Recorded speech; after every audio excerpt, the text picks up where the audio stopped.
Welcome to EPG Pathshala. I am Dr. Anita Bhela from the University of Delhi, and today we will be doing the module on art for art's sake. This module has been prepared by Dr. Vellur Rahman from the Central University of Rajasthan, Kishangarh. In this module, we will be studying about the decadent literary movement called art for art's sake or aestheticism. We will be studying its distinct principles as also the social, political, and religious transformations in society that led to this movement. We will also be doing about its reception in 1960 and after. What do we understand by the concept art for art's sake? It was a literary slogan translated from the French l'art pour l'art, that is, art for art's sake. And the progenitor is supposed to be Keats. In his Endymion, he talks about a thing of beauty is a joy forever. Its loveliness increases, it will never pass into nothingness. And this idea of beauty epitomizes the principles represented through the slogan. Therefore, many call Keats the progenitor of aestheticism. What was the major pronouncement of this movement? It was that art serves its own purpose in society, that it cannot be limited by any social, political, moral, or religious considerations, that a thing of beauty is art itself. Therefore, aestheticism is concerned with a set of principles of the nature and appreciation of beauty. There are authors and artists who consciously have elevated art to a position of supreme importance and to the autonomous sphere. Such artists or authors are aesthetes.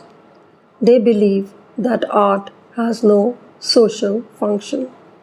Victor Cousin in 1808 said, "We must have religion for religion's sake, morality for morality's sake, art for art's sake. The beautiful cannot be the way to what is useful or what is good or to what is holy. It leads only to itself." They attempted to separate artistry from life description. The works of Théophile Gautier and his followers in France, the works of Edgar Allan Poe and his followers in America, and the works of Walter Horatio Pater and his followers in England expounded art for art's sake as a literary movement. Albert Girardin has defined the concept of art for art's sake as art being something related only to beauty. Art for art's sake means art dominant, life for the sake of art, life subordinated to the service of beauty, a pilgrimage to the land of aesthetic promise. Art for art's sake is best revealed not in the impalpably inane but in clashes with reality. The evangel of beauty refuses to submit to science, business, morality, the three idols of the modern world. We must go back, as I said, to some of the social, political, and religious transformations that led to the start of this movement. The 19th century was a period of great transformations. There were great developments in science and technology, and these advancements in science were challenging traditional faith and belief in religion. Religion was no longer the center of men's lives. Also, scientists were able to prove some of the premises of religion to be false. So there was a clash between science and religion, as science was being posited as the new arbiter of truth. Alongside, there was the Industrial Revolution that was taking place. There was a movement of people from the towns to the cities. There was the emergence of the new working class. Industrialization brought with it ugliness and a hankering after mammon. There was a process of commercialization and culture of consumerism that was in operation. There was a clash between those who believed in the developments taking place and all those who loved nature. So it was a period of clash between different ideologies. The bourgeois said that art should aim at some social or moral function in society. But there was a group of people who felt that science and its developments had not in any way contributed to the welfare of mankind. They rejected this dictum of the bourgeois to write only socially relevant things. They turned to art and they said that art need not serve any social, moral, political, or religious purpose. That art was an end in itself, and the artist could create anything. He could have as his subjects the ugliest things and yet create beauty out of them. The principle of the artist was the creation of beauty, irrespective of subject matter or content. The idea was that the artist experience should represent life through elevated spirit of art that produces the aesthetic enjoyment. The artist or the writer must have the capacity to beautify his or her experience in such a manner that an experience of a trifle incident can influence the mind of the audience. Poe's poems The Bells, posthumously published in 1849, is a fine example.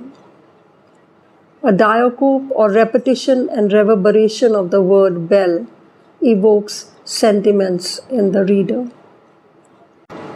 Art for art's sake was also seen as a practical tendency in literature, which applies the principle that the writer is an artist and not a propagandist. She's not a reporter of the lives. Frank Kermode also agrees and says, art for art's sake is a derisory sentiment, yet questions of the morality of the work will usually be answered in terms of its perfection, not of its message. Arnold, that is Matthew Arnold, advocated that poetry should serve a moral function. In fact, he went so far as to say that poetry could serve as a substitute for religion. The eclectic philosopher of France, Victor Cousin, was the first one to introduce l'art pour l'art to literature. The French symbolist, poet and critic Charles Baudelaire, as an aesthete, influenced Walter Pater, whom Oscar Wilde had followed throughout his life and brought out the aesthetic movement by advocating literature across the dichotomy of good and evil. The notorious words of Walter Pater, The office of the poet is not that of a moralist, and it is echoed in the works of Oscar. Critic tells us that, like Pater's, Wilde's concept of aesthetic autonomy belongs to and raises the stakes of this intellectual current. Becker-Leckrone comments and says, like Pater's, Wilde's concept of aesthetic autonomy belongs to and raises the stakes of this intellectual current. If art does not primarily copy life or nature, then what does it do? Wilde's provocative response to this question at once severs and reverses this mimetic relationship, proposing instead that life imitates art. Thus, Walter Pater typified the art for art's sake as a literary movement called aestheticism in England, while Oscar Wilde strengthened it. The word aesthetics is an umbrella term, and it has many facets. Aesthetics of imitation, of imagination, of taste, of existence, and violence. Plato's theory of imitation and his paradigm of the cave explore the aesthetics of the composition of truth. Aristotle's theory explores imitation as catharsis. Platonicus' theory of esoteric wisdom explores aesthetics of insulatory description of beauty and the power of beauty to elevate man from a state of thought to the contemplation of something beautiful, which is the universe. Thus, aesthetics is a discipline that studies nature and appreciation of beauty. And there may be many aspects to the appreciation of this beauty. Aestheticism sublimated art to its own autonomous function that was not subject to anything else. Art, for art's sake, in England was influenced by the concept beauty and the imagination of Romanticism by the Pre-Raphaelites, by Ruskin and Pater, and by the French symbolist poets.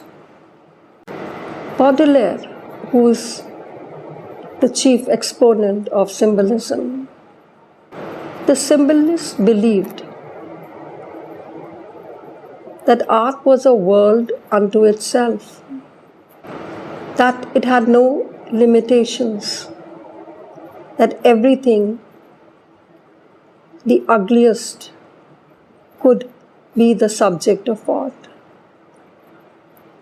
All art depended on the artist and what he chose to do with his art.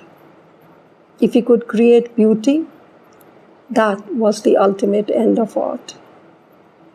Whether he found it in something ugly or something which was taboo in society, that did not matter, because he was not under any rules or under any obligation. He was not responsible to any section of society. The artist was responsible only to himself and his art. That is, that art was a universe in itself. The symbolists rejected the principles of naturalism and realism and even romanticism. It was not the object of art to depict reality as the realists understood it, for art to be a slice of life. Neither did they want it to be absolutely as close to the rhythms of life as the naturalist writers would like to have it, nor did they believe that it should have the idealization that the romantics served to seek in art. Symbolism did not follow the principles, as I said, of Romanticism, Realism, and Naturalism.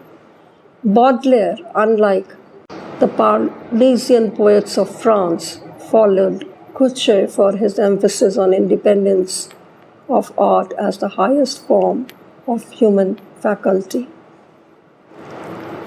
Since aestheticism developed at a time, the 1889 to 90s, sometimes it is referred to as a decadent movement in the history of English literature and criticism. Its doctrines reverberated through the aesthetics of Kant, many of the Romantics, the French Parnassians, the Pre-Raphaelites, the Symbolists, the Decadents, and the critical programs of the 20th century. Formalists yet remained unique and known for the singular characteristic, that is, the work of art has no other function than to be a work of art. Aestheticism denied the social, religious, cathartic, and moral function of art. They experimented in the selection of their subjects as well as their artistic representations. We may enumerate their dispositions as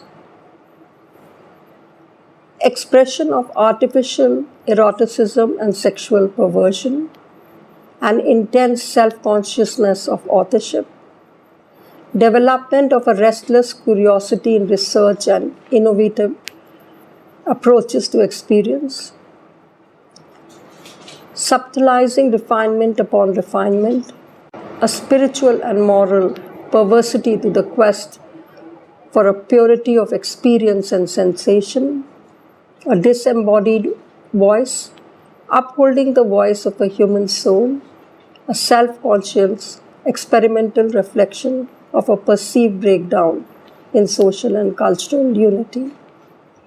In fact, the symbolists and the aesthetes, they rejected all forms of poetry or verse that were restricted by meter or form.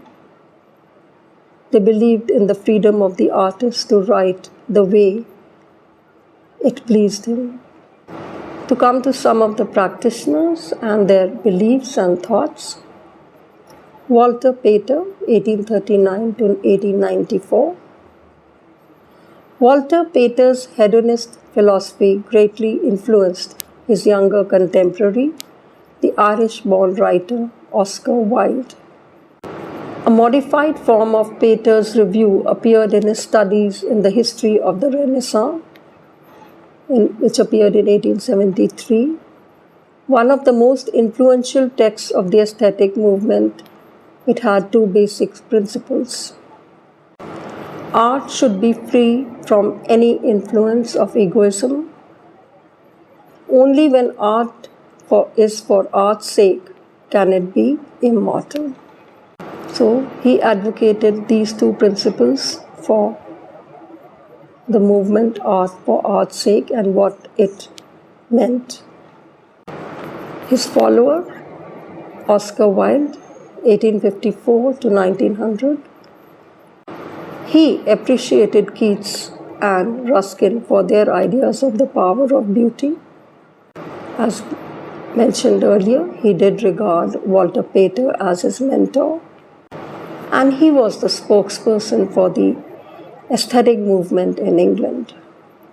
His preface to the picture of Dorian Gray establishes his principles of art as follows. He had, in fact, Oscar Wilde changed the way criticism had been thought of. He saw criticism almost as autobiography. He said once the artist has created something, the rest depends on the viewer. And every critic views an object from his own standpoint and brings about interpretation of things which the artist might not have intended. And he felt that this type of criticism was legitimate. So he thought of criticism almost as an art form. Felt that those who find beautiful meanings in beautiful things are the cultivated. For them there is hope. According to him, they are the elect, to whom beautiful things mean only beauty. And he also said that there is no such thing as an immoral or moral book. There are only good or bad books. That's all. It is also said that illusion is the first of all pleasures. The artist is the creator of beautiful things. To reveal art and conceal the artist is art's aim. The critic is one who can translate into another manner or new material his impression of beautiful things.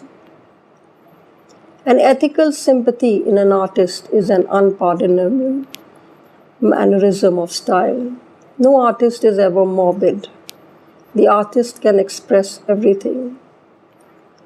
Thought and language are to the artist instruments of art. Vice and virtues are to the artist materials for art. Arthur Symons, who was greatly impressed by the French symbolists, brought the idea of symbolism to England through his book, The Symbolist Movement in Literature. And although today the French symbolists are known as the pioneers of symbolism, yet their work remains mostly of historical importance.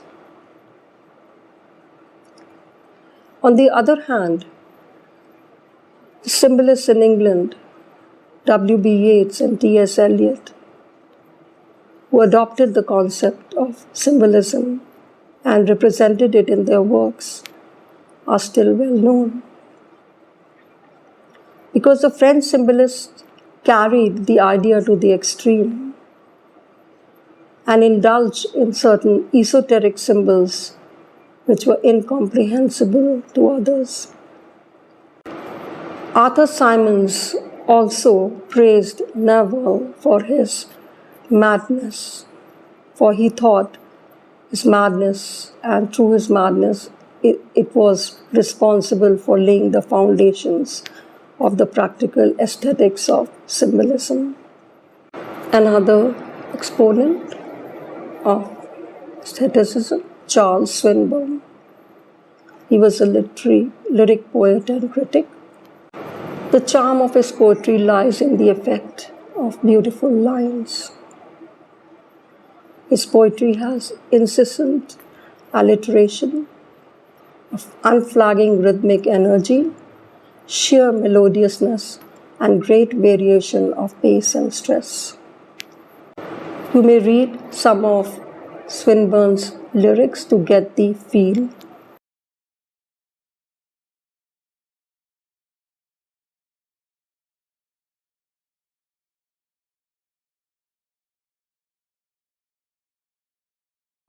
What was the critical reception of art for art's sake or aestheticism? As a movement, it flourished, but there were critics of the movement as well. Henry James condemns Gaucher's preface and criticizes Baudelaire and calls him a mere sensationalist. T.S. Eliot says that Pater's studies in the Renaissance is not only concerned with art but also with life. Michel Foucault denies totally the concept of arts for art's sake. He talks of the aesthetics of existence. This aesthetics of existence is an historical object which should not be neglected in favor of metaphysics of the soul or only on the aesthetics of things and words, he says in his Courage of the Truth. Edward Said too denies the aesthetic function of art. He believes that it is the duty of the artist to develop a resistant intellectual consciousness in readers. Emile Levinas, in Reality and Its Shadow, deplores the principles of art for art's sake, although Sarah Garland defends aestheticism by asserting that, far from being a dehumanized aestheticism, here offers a complex knot of human concerns. It offers an interrogation of the values and responsibilities of subjectivity, the place of desire, objects, and appearances in the most intimate levels of consciousness, and a nexus of dilemmas about class, power, taste, and interpretation. To sum up, we may say